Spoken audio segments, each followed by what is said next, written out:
Seja muito bem-vindo, muito bem-vinda ao Conversa Diária. Aqui no meu, no seu, no nosso bate-papo leve e descontraído e cheio de boas histórias para contar.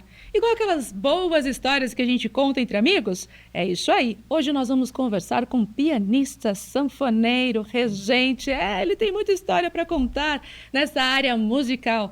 Tocou, inclusive, com grandes nomes aí da música brasileira. Nós vamos conversar com ele, com Paulo Maia. Seja muito bem-vindo ao Conversa Diária, Paulo. Obrigado, Mara, pelo convite. Estou muito feliz de poder, nesse programa tão especial, vir falar um pouco de arte e cultura, um pouco da minha carreira, da minha vida. Estou à disposição aí para bater esse papo. Excelente. A gente que agradece a oportunidade de ouvir um pouco de cultura, de música, por meio, da sua trajetória rica, inclusive. Só que antes da gente falar da questão profissional, se bem que elas estão aí interligadas, gostaria de conhecer um pouquinho quem que é Paulo Maia, de onde vem, do garoto, e também se na família já tem musicistas, como que começa a sua trajetória depois com a música? Bom, eu sou Paulo Maia, sou um músico de família, então é um músico de carreira. Meus pais, meu pai e meu irmão, até meus tios também arranham violão, mas meu pai e meu irmão sempre, em paralelo aos trabalhos diários, também trabalhavam com música. E eu cresci nesse ambiente musical familiar, né? Eu sou de uma família bem simples, assim, de Araraquara, e eu moro em Bauru agora há 14 anos, e foi assim, eu vou contar um pouquinho do início. O início é um pouco chocante, um pouco diferente das histórias mais comuns dos outros artistas. Meu pai sempre foi músico e a renda da música na vida dele era o que ajudava a gente a seguir com a vida, né? E meu pai tocava todo final de semana em bares. E com isso eu vim crescendo, meu irmão se tornou músico, né? Por toda essa influência do meu pai. Meu irmão também. Compartilha conosco o nome do pai, que é musicista, do irmão, da família. O nome do meu pai tem um monte de nome, porque assim, o nome dele é Nelson Maia. Mas quando ele tinha dupla sertaneja, o apelido dele era Paulistinha, chamava Paulistinha e Piracicabano. Aí ele foi cover do Raul, então meu pai também é conhecido como Raulzito, com Maia. Então foi assim, na minha casa tocava isso, assim, tocava Raul e Zé Rico, aí, essa fusão total. E meu irmão Eduardo Maia, hoje também mora em Araraquara, não exerce mais a profissão, mas foi um grande guitarrista, um grande cantor ali da região de Araraquara também. Vou falar um pouquinho do começo, que eu falei que vai chocar um pouco. Eu comecei a tocar com meu pai, assim, meu pai tocava todo dia vou falar baixo meretrícia, no bordel, ou na casa noturna, vamos dizer assim. E esse foi o meu início musical, assim, porque a maioria dos músicos que eu conheço, principalmente aqui em Bauru, eles começaram na igreja, porque a igreja tem um grande projeto lindo de orquestras e bandas sinfônicas, né, que acabam, assim, influenciando também na vida musical de Bauru. Mas a minha foi ao inverso disso. Ao invés de eu estar dentro da igreja, eu acabei estando no baixo meretrício ali, tocando com meu pai. Ali eu tinha uns 15, 16 anos. E nós tocamos nesse lugar, esse lugar chamava chama ainda, em Araraquara, Noite Sem Pressa. Eu toquei por 4 anos com meu pai nesse espaço todo domingo, assim. Então eu também tenho muita gratidão, né, pelo dono, o Osmar, porque foi desses todos os domingos, assim, que a gente conseguia sustentar a família, assim, dentro de casa. E você tocava qual instrumento na época? Eu tocava muito mal bateria, mas meu pai é sonhador, né? Então ele sempre via muito talento em mim e no meu irmão. Meu irmão sempre foi muito talentoso. Eu tive que estudar muito para conseguir virar um grande músico, assim, para estar tocando hoje com quem eu toquei, por onde eu passei, onde eu estou. Eu tive que estudar muito. Meu irmão sempre foi muito mais talentoso, assim. A música para ele era mais fácil. Eu tive que correr muito atrás. Você é um musicista, então, dedicado, né, sanfoneiro e também pianista e toca outros instrumentos, porque não é fácil, são instrumentos distintos, que a gente tem pouco conhecimento. Gostaria que você falasse também E tocou num ponto importante. O estudo faz a diferença. Faz diferença. Na minha vida foi que salvou minha vida. Porque eu comecei tocando assim, nesses lugares. Aí soltei um pouco, né? Fui criando mais habilidades, comecei a tocar com outros grupos em outros bares. E acabei entrando para tocar em bandas de baile. Eu toquei 23 carnavais na minha vida, então eu fiquei 23 anos tocando na noite. E isso me ensinou muito, porque eu peguei o auge do fim das bandas de baile. As bandas de baile ainda tocavam muito em Minas Gerais. Então esses 23 anos que eu toquei assim foi de muito aprendizado, né? E tocar vários instrumentos é meio loucura, assim, porque realmente o piano é um instrumento mais didático. Você olha a tecla e toca, né? Assim, aperta, vou apertar o dó, vai lá e toca o dó. O acordeon já é um bicho de 7 cabeças, porque a mão direita, o acordeon, eu digo, é a sanfona, a famosa sanfona, do Luiz Gonzaga, Sivuca. A mão direita é igual a tecla do piano, mas é virada, é de pé. E você não tem muito campo de visão. A mão esquerda é como se fosse em braille. A gente passa a mão pelos botões e sente alguns buracos ou alguns X, assim. E fora isso, tem que abrir o fole. Então, são 3... Além de pensar na música, né? Pensar na mão direita, pensar na mão esquerda, que é um outro método, abrir o fole para tocar. Então, a sanfona, para mim, até hoje, assim, é um dos instrumentos mais complexos. E se eu não estudo, se eu não paro para estudar, eu perco a linha fácil. E tem que ter muita coordenação também para você conseguir chegar nos bons resultados. E falando em bons resultados, já vamos entrar nele. Você também tem prêmios aí na sua trajetória, né? E tem também um álbum novo aí. Conta pra gente um pouquinho. Tá. Aí, é a sequência da minha carreira. Aí vim para Bauru, comecei a trabalhar com orquestras e coral. E nisso, aí eu gostaria também de abrir um pouco a mente do artista, assim, sabe? Porque gostaria de tocar nesse assunto, porque o artista, ele é sempre autossuficiente. Tem trabalho todo final de semana, tem um bar, tem um casamento, dá aula, grava em estúdio, e ele acaba deixando de lado o olhar burocrático sobre editais, né? Sobre até política cultural. E eu vindo para Bauru, eu comecei a frequentar um ciclo de amizade de pessoas que são grandes intelectuais, como o professor Celso Zonta, a professora Marisa Meira, o Ari Maia, são professores da Unesp, assim. E eles começaram a conversar comigo sobre a questão de premiações e editais. A partir desse momento que eu comecei a conviver com eles, eu comecei a prestar atenção nisso, e hoje eu acumulo 6 premiações do PROAC, que é o Programa de Estímulo à Cultura do Governo do Estado de São Paulo. Assim, o PROAC é um dos poucos investimentos da política estadual, mas que gera e fomenta muito a arte no estado de São Paulo inteiro. Eu estar à frente de 6 projetos que eu ganhei lá, para mim é um grande orgulho. E fora isso, os editais municipais, que também de Bauru já ganhei vários. E também em 2021 eu fiquei entre os 10 maiores pianistas do estado de São Paulo, pelo prêmio Guiomar Novaes. Bom, eu comecei a falar da dificuldade de entendimento. Os editais são sempre muito burocráticos. E o sistema de escrita dos editais, assim, ele não é fácil entender. Então, tipo, o artista, ele vai ter que se especializar, vai ter que ler muito, vai ter que tirar 1 milhão de dúvidas com pessoas que já participam disso. Mas é fundamental para o artista, ele também ter esse lado burocrático, esse lado... Não só o lado artístico do palco. O palco é maravilhoso, dar aula é maravilhoso, trabalhar com música é maravilhoso. Mas também olhar para o lado que vai alavancar a carreira dele, né? Tipo, eu já estou com 6 PROACs, agora nós vamos concorrer a vários que vai abrir agora pelo estado. Os editais municipais. Assim, o Conselho de Cultura, ele existe para discutir política cultural com o município. E nós estamos ali discutindo política cultural e exigindo e cobrando a abertura dos editais.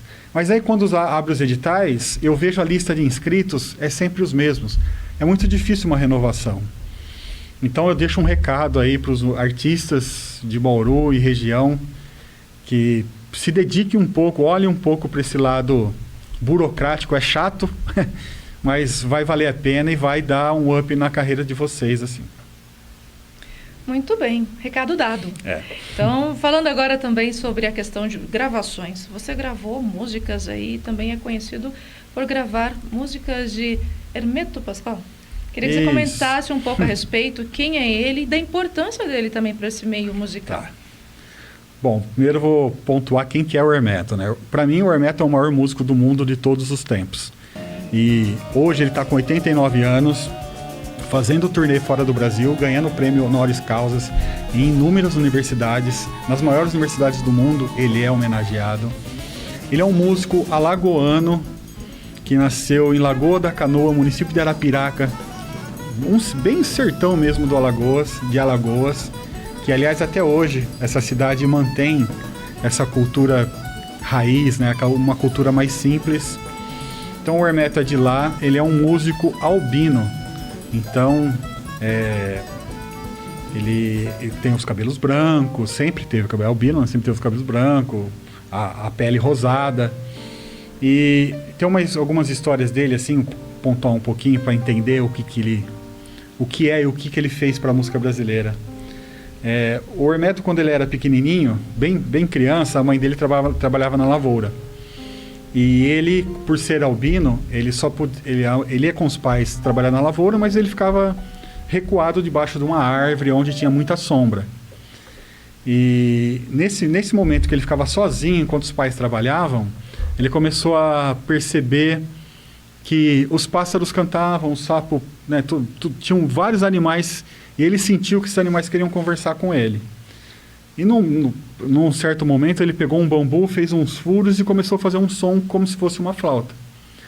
E aí, segundo ele começou a dialogar com os pássaros, dialogar com todos os animais que estavam ali. E ele fez isso a infância dele inteira. Então a musicalidade, esse cara é um gênio, a musicalidade do Hermeto começa no algo tão simples que é tentar conversar com os animais. Ele é famoso por isso, assim. Ele é famoso porque ele já fez músicas levando um porco em cima do palco no Free Jazz Festival em São Paulo. Tem vários vídeos dele, ele tocando piano com os pássaros, com as abelhas. Então a marca do Hermeto Pascoal é esse músico que toca com a natureza. E tem uma historinha engraçada que ele viveu lá na época de Lampião. E o Lampião, quando ele passava pela região, para o Lampião não levar ele embora, porque ele chamava muita atenção uma criança albina, né?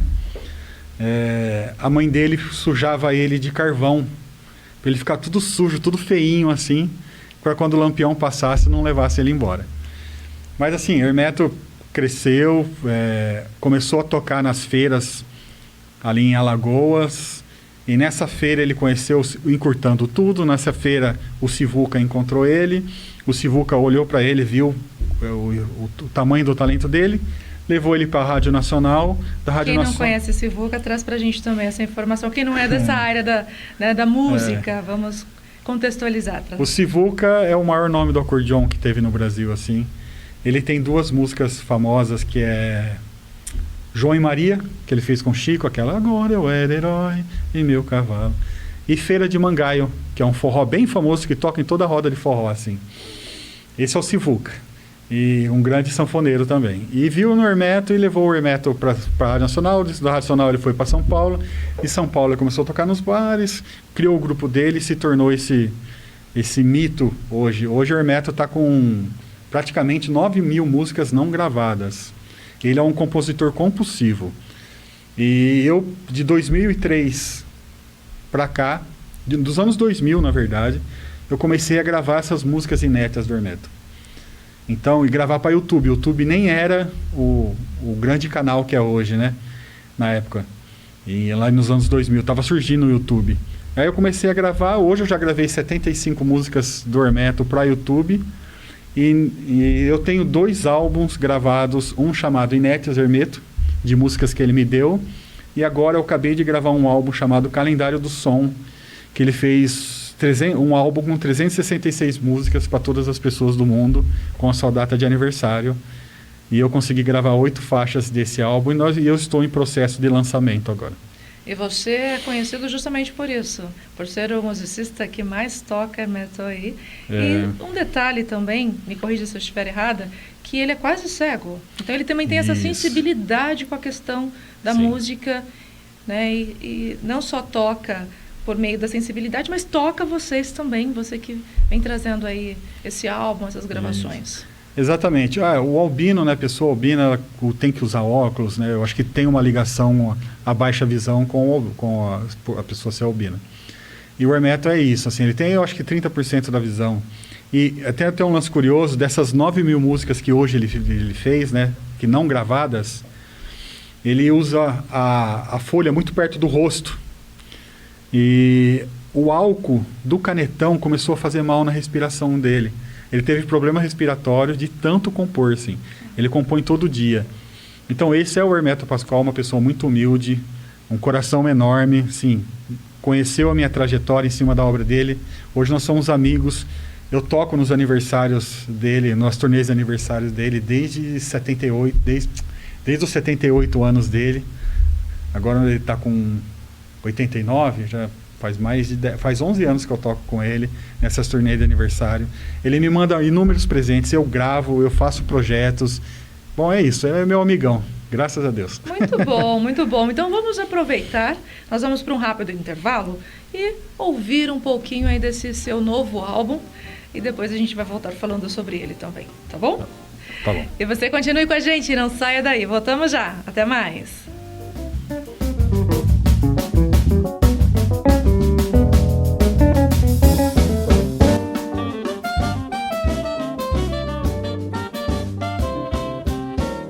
Voltamos com Conversa Diária e o bate-papo de hoje é com Paulo Maia e você ouviu a música 31 de Janeiro. Gostaria que você comentasse um pouquinho sobre o que nós ouvimos, belíssima por sinal.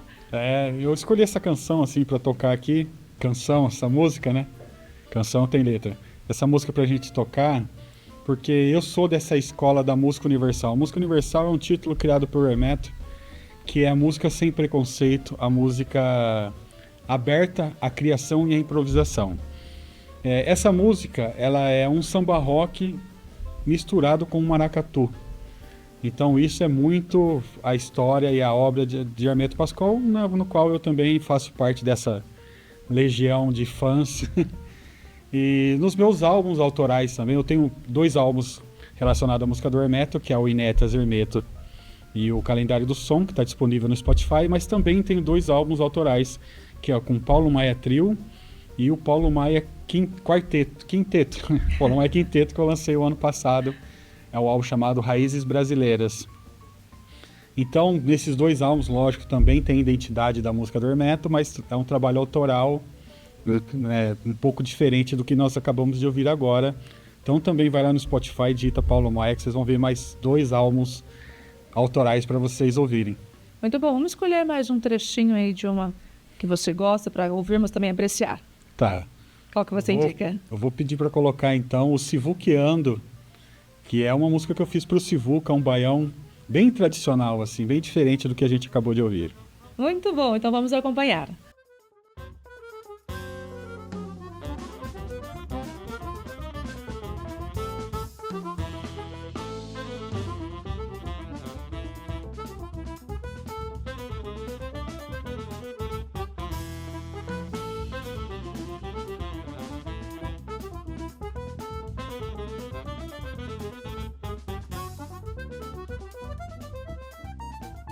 Essa foi para agitar e para animar o Conversa Diária, tá? Espero que você tenha gostado, eu super curti. E como que você, assim, se sensibiliza, se inspira para fazer as suas composições? Eu acho que o dia a dia, né, os acontecimentos da vida, o dia a dia. Eu tenho músicas feitas para os meus 3 filhos, que é o Samba pro Matheus, Choro pro Miguel e o Choro pro Murilo. Eu tenho uma música nesse álbum, Raízes, que para mim ela é muito importante. É uma música chamada Parceria, que eu fiz na época da pandemia. A pandemia foi muito cruel com nós artistas, né? A gente ficou na ponta, assim, e e sofrendo, porque a gente dependia das casas noturnas, dos lugares abertos, de aglomeração para sobreviver, e isso não pôde ser feito naquela época. E eu recebi ajudas de terceiros, de amigos de fora, né, para passar esse período. E eu fiz uma balada, uma música muito bonita, assim, que está no meu álbum Raízes, chamado Parceria. E eu fiz para todas essas pessoas que se como se fala? Solidarizar. Nossa, essa palavra aí. E comigo, e ajudou a gente, assim, a passar esse momento tão difícil. E as inspirações vêm mesmo do dia a dia, do nascimento de um filho, ou de uma grande comemoração, de um golaço que o Palmeiras fez no Corinthians. Palmeirense, palmeirense. Tinha que ser, não tinha outra opção. E as inspirações são diárias, assim mesmo, sabe? A questão familiar também, já fiz muita música para minha esposa, acho que isso é importante. Nome da esposa? Cristiane Pachega. Cristiane Pachega. Então, toda essa inspiração vem da família também, para que você traga essas lindas, belas músicas aí, onde nós acompanhamos um pouquinho do seu trabalho. Começou na família, com a carreira, né? Vem dos pais e irmãos, e até hoje a família é o alicerce, não só da vida, mas o alicerce da música, das inspirações, de tudo. E você que não é bauruense, mas já está aqui há um tempo, o que a cidade representa para você, ainda principalmente nesse mundo cultural, artístico, né? Eu gostaria que você falasse um pouquinho a respeito. Olha, eu não sei se eu tenho tempo para responder essa pergunta. Bom, Bauru, para mim, assim, eu me sinto bauruense, eu me identifico como bauruense, vamos colocar assim. Todos os prêmios que eu ganho, né, tá lá escrito músico bauruense, porque eu sou bauruense, eu tô aqui, eu tô lutando pela classe daqui, eu tô fazendo tudo pela essa cidade. Então eu só falta ganhar o título cidadão bauruense, mas eu já sou cidadão bauruense. De coração. De coração, E eu espero um pouco de vontade política para que os grandes artistas... Bauru é uma cidade muito diferenciada de artistas. Aqui tem uma banda sinfônica, uma orquestra sinfônica. Se você pegar cidades do porte de Rio Preto, com o poder aquisitivo de Rio Preto, eles não têm banda e orquestra sinfônica municipal. Então, Bauru já é um grande exemplo. Esse projeto da banda e orquestra é maravilhoso. Fora isso, Bauru tem inúmeros músicos de música popular, como Denise Amaral, Roger Pereira, Adriano Martins.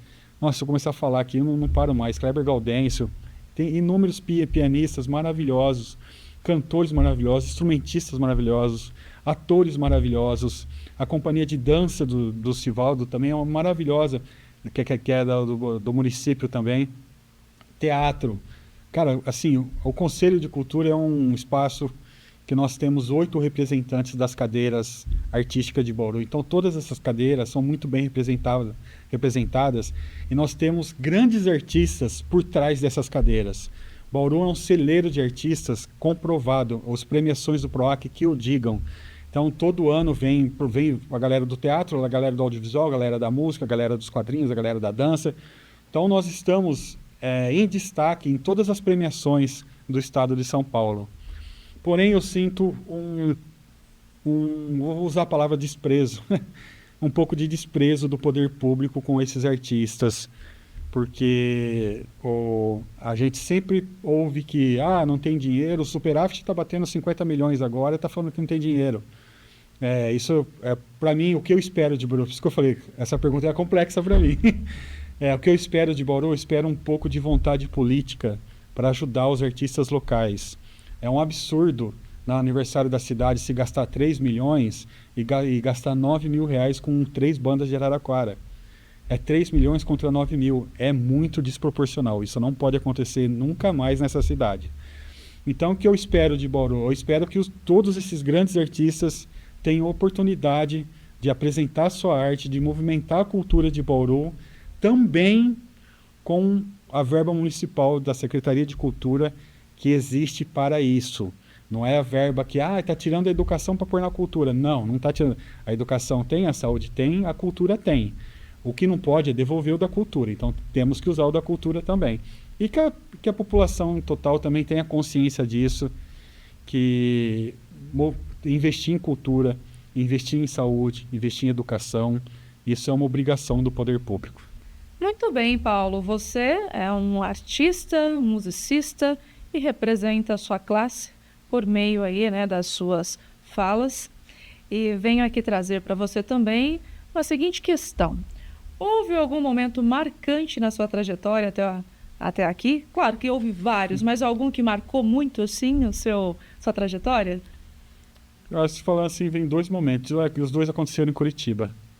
Foi a primeira vez que eu entrei em estúdio para gravar com o Hermeto Pascoal, isso aí, maravilhoso.